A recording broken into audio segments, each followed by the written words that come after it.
Hi friend, good evening, नमस्कार। कैसे हो? आई होप कि आप अच्छे होंगे।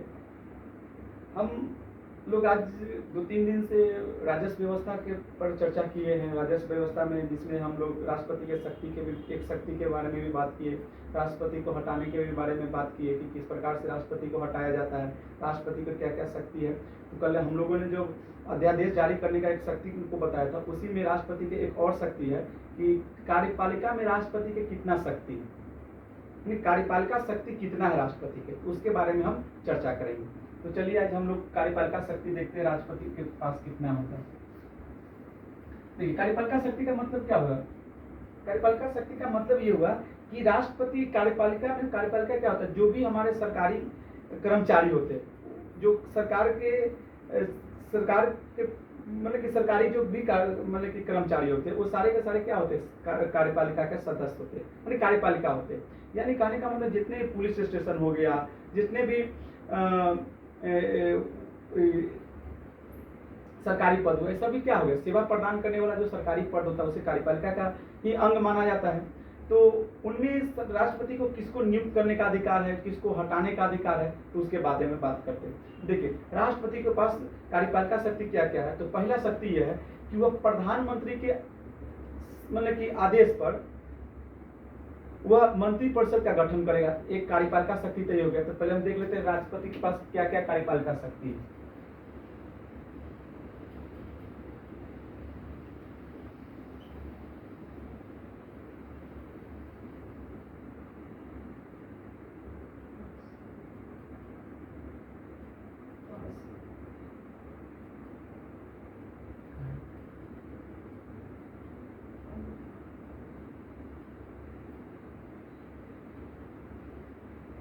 शक्ति क्या क्या है? तो पहला क्या है कि प्रधानमंत्री के सलाह पर क्या करेंगे, वो मंत्रिपरिषद का गठन करेंगे। पहला शक्ति। पीएम लिख सकते हैं ना, समझ लीजिएगा, पीएम के सलाह पर मंत्री परिषद का गठन किया जाएगा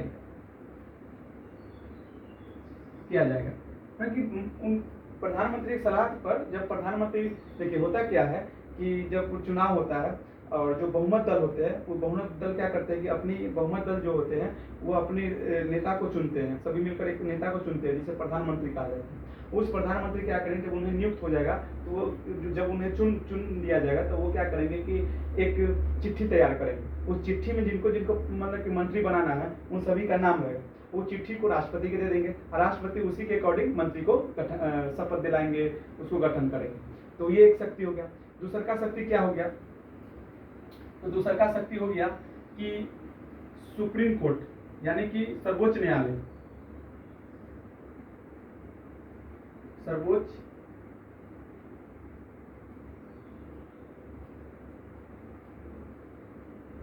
न्यायालय के अध्यक्ष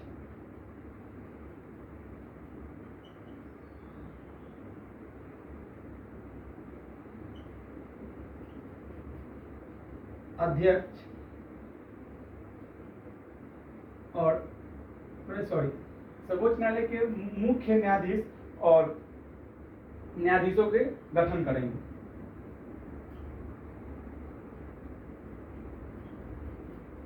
मुख्य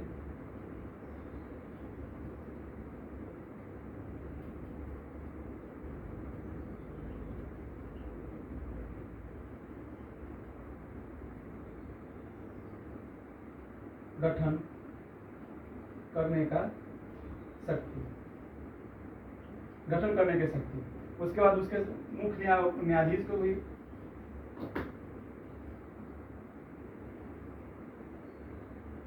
न्यायाधीश के गठन करने का शक्ति है। तो मतलब कि सर्वोच्च न्यायालय के जो भी न्यायाधीश होंगे, मुख्य न्यायाधीश या न्यायाधीश, वो दोनों को हटाने और नियुक्त करने की शक्ति किसके पास है? राष्ट्रपति के पास। उसके बाद महान्यायवादी,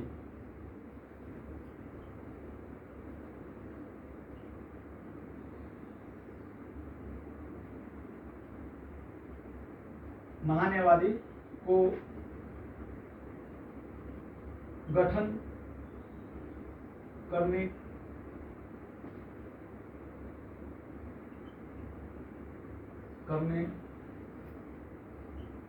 शक्ति, गठन करने की शक्ति है।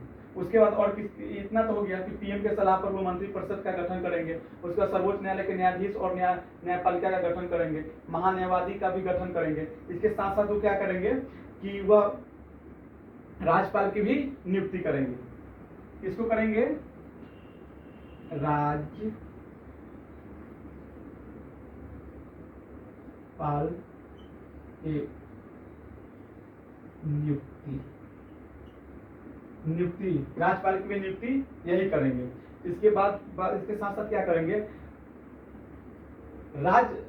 इसके साथ साथ वो क्या करेंगे और क्या शक्ति है किनको नियुक्त करने का शक्ति है? इतना समझ गए ना कि महान्यायवादी, राज्यपाल की नियुक्ति करने और हटाने की शक्ति, न्यायाधीशों की नियुक्ति और हटाने की शक्ति, न्यायपालिका के न्यायाधीशों की नियुक्ति और हटाने की शक्ति, सर्वोच्च न्यायालय के में ये सर्वोच्च न्यायालय के हो गया। उसके बाद सुप्रीम कोर्ट के, हाई कोर्ट के भी न्यायाधीश और मुख्य न्यायाधीश को नियुक्ति करने और हटाने की शक्ति राष्ट्रपति के पास होता है। उसके बाद हम बात करें तो अंतर्राष्ट्रीय परिषद का गठन करने का अधिकार होता है। अंतर्राष्ट्रीय जो परिषद होता है उसका भी गठन राष्ट्रपति के द्वारा ही किया जाता है और उसको गठन करने का भी शक्ति उन्हीं के पास है। उसके बाद अगर हम बात करें, ये तो हो गया ना। उसके बाद अनुच्छेद 338 अनुसूचित जाति के लिए एक आयोग का गठन करने का भी अधिकार राष्ट्रपति के पास। अनुसूचित एससी लिख दे, अनुसूचित जाति लिख दे।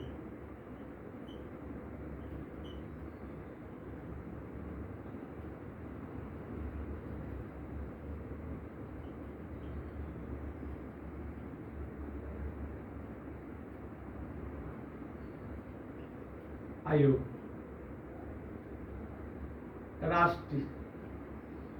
राष्ट्रीय स्तर मतलब कि राष्ट्र स्तर पर एक अनुसूचित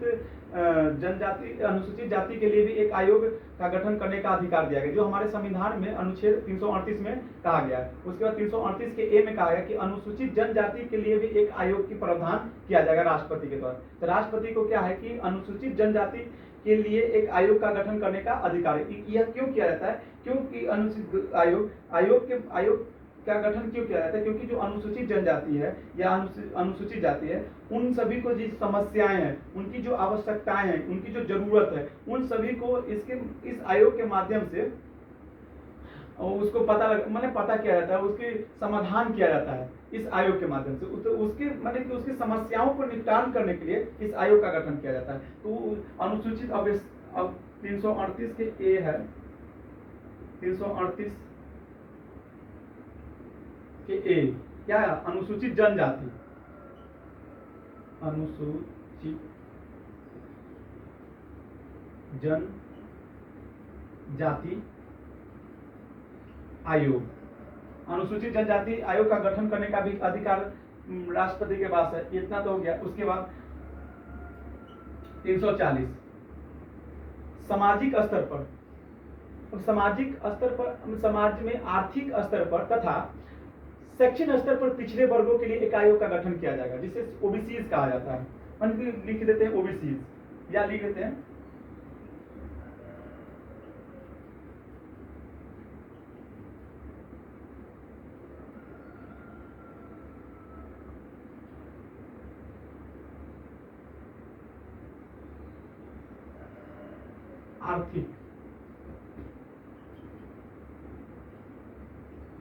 आर्थिक रूप से कमजोर एवं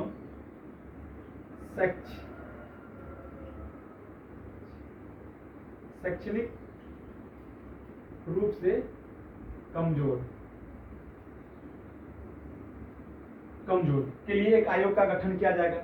उसके बाद क्या कहा गया कि 344 में कहा गया 344 में कहा गया कि राजभाषा के लिए एक आयोग का गठन किया जाएगा। 344 में क्या कहा गया? राजभाषा के लिए एक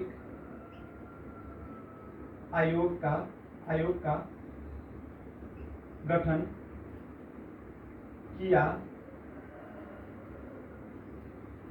गठन किया जाएगा। वो किसके द्वारा? वो राष्ट्रपति के द्वारा।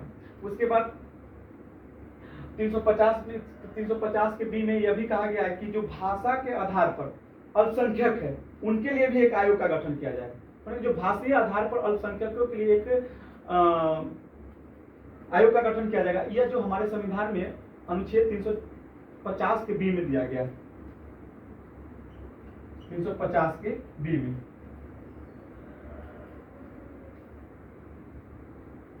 भाषा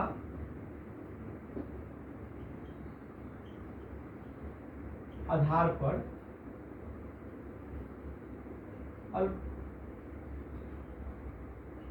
अल्पसंख्यक के लिए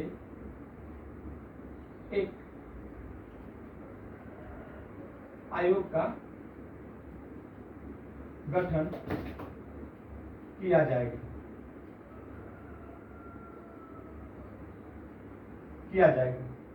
एक मतलब कि अंतर्राष्ट्रीय पर 350 में कहा गया है। उसके बाद कहा गया कि बस इतना ही काफी है। तो राष्ट्रपति के जो एग्जीक्यूटिव पावर है,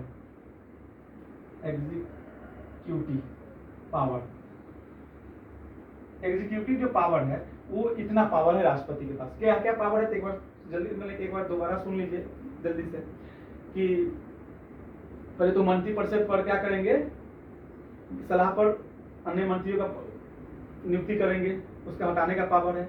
सुप्रीम कोर्ट के जज को, सुप्रीम कोर्ट के न्यायाधीश, मुख्य न्यायाधीश के नियुक्त करने और हटाने का भी पावर है। हाई कोर्ट के जज एवं मतलब कि सुप्रीम कोर्ट के न्यायाधीश एवं मुख्य न्यायाधीश को हटाने का पावर है। उसके बाद अंतर्राष्ट्रीय परिषद का गठन करने का भी अधिकार राष्ट्रपति को दिया गया है। उसके बाद भाषीय आधार पर अल्पसंख्यक जो अनुच्छेद 350 में प्रावधान किया गया है उसको भी गठन और हटाने का अधिकार दिया गया। इसके साथ साथ एक और बात 315 में यह बताया गया है कि यूपीएससी जो होता है संघ लोक सेवा आयोग के अध्यक्ष और सदस्य के भी नियुक्त करने का अधिकार राष्ट्रपति को भी दिया गया है। उसके बाद हाँ, वित्त आयोग के जो सदस्य हैं, वित्त आयोग के सदस्य और अध्यक्ष के भी राष्ट्रपति को नियुक्त और हटाने का अधिकार दिया गया है। उसके बाद जो अल्पसंख्यक है, जो राज्य के भाषा के लिए एक आयोग का गठन किया जाएगा। उसके बाद यह भी कहा गया है कि राष्ट्रपति को यह भी शक्ति दिया गया है कि 338 में यह कहा है कि एससी मतलब कि अनुसूचित जाति के लिए एक आयोग का राष्ट्रीय स्तर पर एक आयोग का गठन किया जाएगा। इसके बाद 338 के ए में यह कहा गया कि एसटी के लिए मतलब अनुसूचित जनजाति के लिए एक राष्ट्रीय स्तर पर एक आयोग का गठन किया जाएगा। ओबीसीज के लिए 340 में प्रावधान किया कि ओबीसीज के लिए एक राष्ट्रीय स्तर पर एक आयोग का गठन किया जाएगा। उसके साथ साथ 350 में तो बता ही दिए। उसके बाद 344 में कहा गया है कि जो भाषीय 344 में क्या कहा है कि जो भाषा के माने राजभाषा के लिए एक आयोग का गठन किया जाएगा। राष्ट्रपति के पास इतना शक्ति है। और हम लोग आज मैथ का भी वीडियो डालने वाला हूँ टाइम एंड डिस्टेंस का, वो भी देख लीजिएगा। Thank you so much.